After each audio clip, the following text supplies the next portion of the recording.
Hello friends, welcome to my study channel tricky special TET exam dot. यहाँ पर हम super TET के लिए साइंस यानी विज्ञान का अध्ययन कर रहे हैं।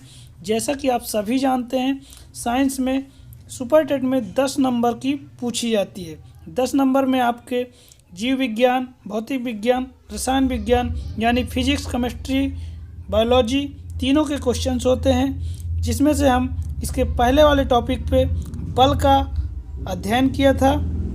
यदि आप हमारे चैनल पर नए हैं तो चैनल को सब्सक्राइब कीजिए, वीडियोज को एंड तक देखिए और आप हमारे चैनल की प्लेलिस्ट पर जाकर सारे टॉपिक को बढ़िया से अध्ययन कर सकते हैं। सुपर टेट साइंस में हम आज के टॉपिक में पढ़ेंगे जी के मान में परिवर्तन, लिफ्ट में पिंड का भार कब घटता है, कब बढ़ता है, कब जीरो होता है।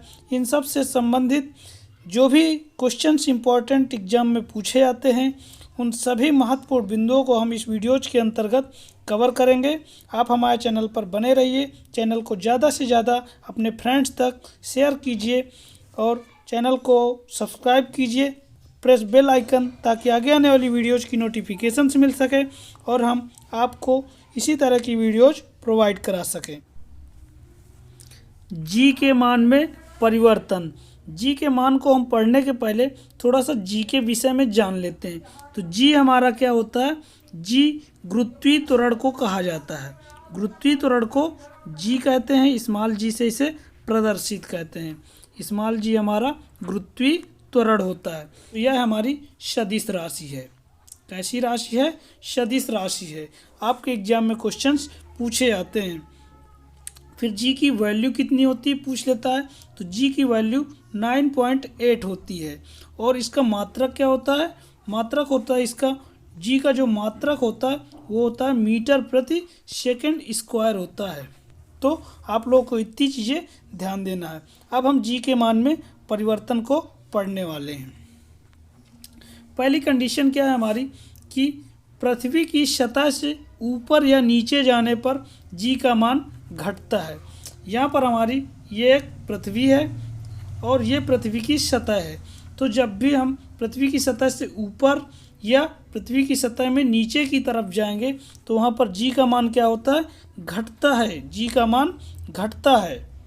फिर नेक्स्ट पॉइंट, जी का मान अधिकतम कहाँ पर होता है? आपके एग्जाम में क्वेश्चंस बहुत बार पूछा जाता है। तो जी का मान अधिकतम पृथ्वी के ध्रुवों पर होता है। पृथ्वी के ध्रुवों पर जी का मान अधिकतम होता है। तो यहाँ पर हम एक फिगर के ड्रा कर रहे हैं, जो देखेंगे तो ये हमारे पृथ्वी के ध्रुव होते हैं। ये हमारा उत्तरी ध्रुव यानी नॉर्थ पोल और ये हमारा दक्षिणी ध्रुव यानी साउथ पोल होता है। तो ध्रुवों पर ही जी का मान अधिकतम होता है। कहाँ पर? ध्रुवों पर जी का मान अधिकतम होता है। फिर नेक्स्ट पॉइंट को देखेंगे, जी का मान न्यूनतम कहाँ पर होता है? तो जी का मान न्यूनतम विषुवत रेखा, जिसे हम भूमध्य रेखा के नाम से भी जानते हैं। तो जी का मान न्यूनतम कहाँ पर होता है? विषुवत रेखा यानी भूमध्य रेखा पर जी का मान न्यूनतम होता है। ये हमारी पृथ्वी है। तो यहाँ पर देखेंगे सतह के ऊपर या नीचे जाने पर जी का मान घटता है। फिर अधिकतम कहाँ पर होता है? तो अधिकतम हमारा ध्रुवों पर, उत्तरी ध्रुव और दक्षिणी ध्रुव, यहाँ पर जी का मान अधिकतम होता है। फिर कहाँ पर न्यूनतम होता है? तो ये हमारा 0 डिग्री अक्षांश होता है, जिसे हम भूमध्य रेखा या विषुवत रेखा कहते हैं। तो यहाँ पर जी का मान सबसे कम होता है। जी का मान सबसे कम होता है यहाँ पर। फिर नेक्स्ट पॉइंट को देखेंगे, पृथ्वी की घूर्णन गति बढ़ने पर जी के मान में कैसा परिवर्तन होता है? तो पृथ्वी की घूर्णन गति बढ़ने पर जी का मान कम हो जाता है। जैसे जैसे पृथ्वी की घूर्णन गति बढ़ती है तो हमारे जी का मान कम हो जाता है। फिर पांचवा पॉइंट है, पृथ्वी की घूर्णन गति घटने पर क्या परिवर्तन आता है?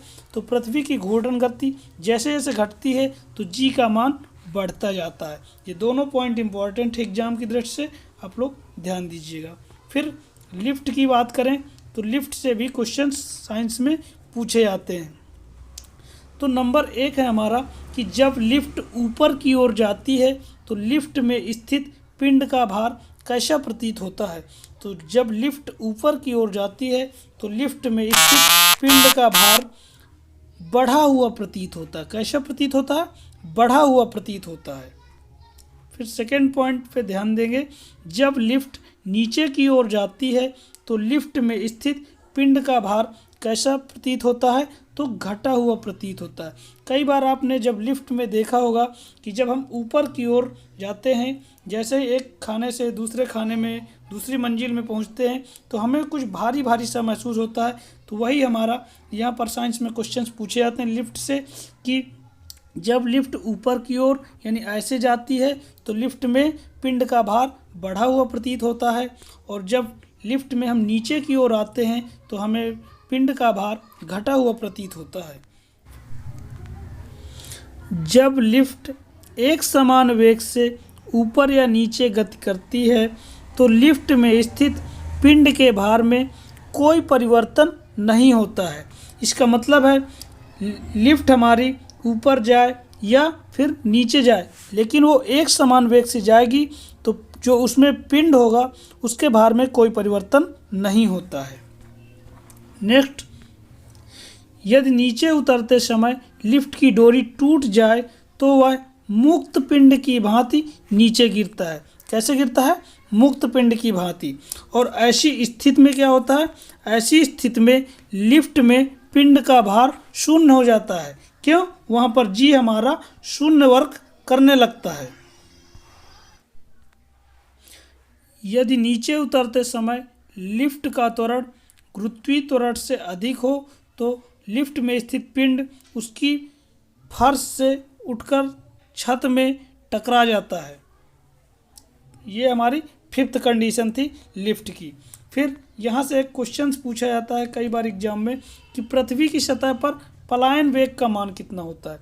तो पलायन वेग का मान 11.2 किलोमीटर पर सेकेंड होता है, और चंद्रमा पर पलायन वेग का मान पूछे तो 2.38 किलोमीटर पर सेकेंड होता है। दोनों ही आपके एग्ज़ाम के लिए इम्पोर्टेंट है। यदि आपको वीडियोज पसंद आए हो तो ज़्यादा से ज़्यादा अपने फ्रेंड्स तक शेयर करें